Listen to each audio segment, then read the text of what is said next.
People talk about culture changing over the border, but state to state. We're here with Lucia Kash, and welcome to the Language of Business. Good to be here, thank you. Why are you based in New Hampshire with Language.io? New Hampshire is a great state to live in. When we moved from Europe, from the Netherlands to the States, back to the States, my husband got assigned to a job in Massachusetts, and we were looking for a place that was a safe environment for our kids. They had great schools, great outdoor activities, and the proximity with the mountains and the beach made New Hampshire a perfect place to live.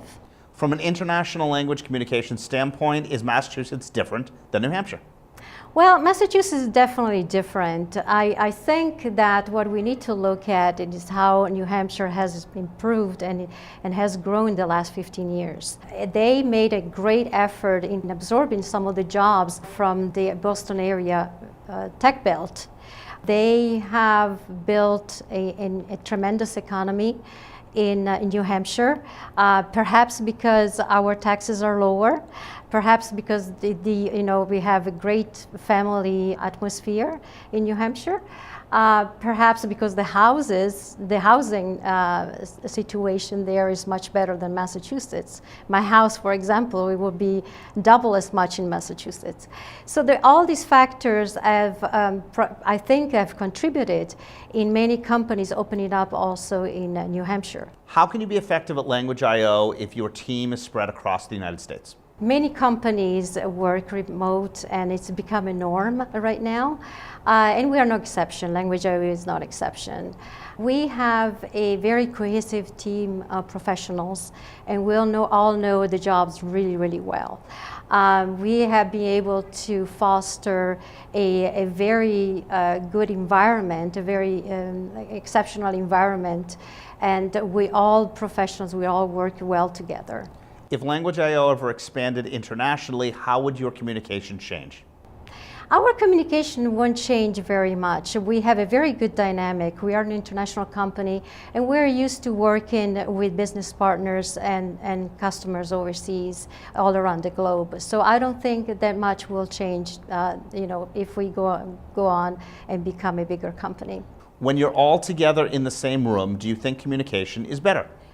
I think it is. The personal communication is definitely better than having to communicate over the phone or over the internet.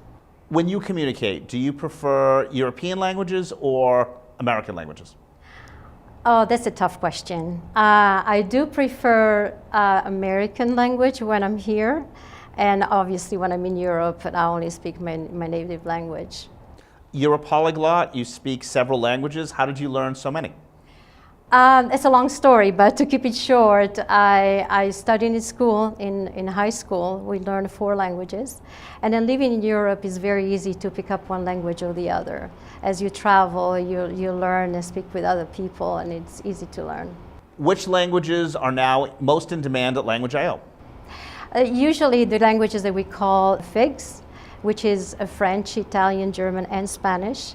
And then we have the Asian languages that are most requested by Language.io. With the Asian economies doing as well as they're doing, have you found that demand has changed for those languages over the European counterparts?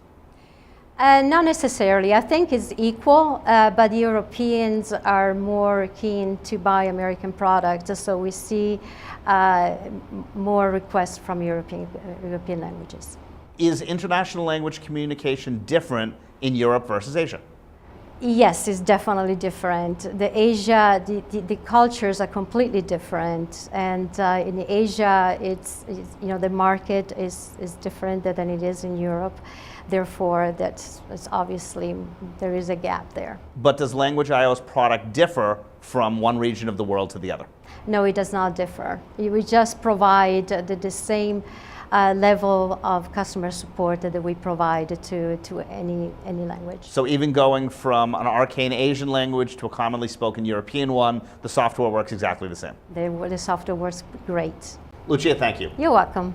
Lucia Kash, Director of Business Development for Language.io.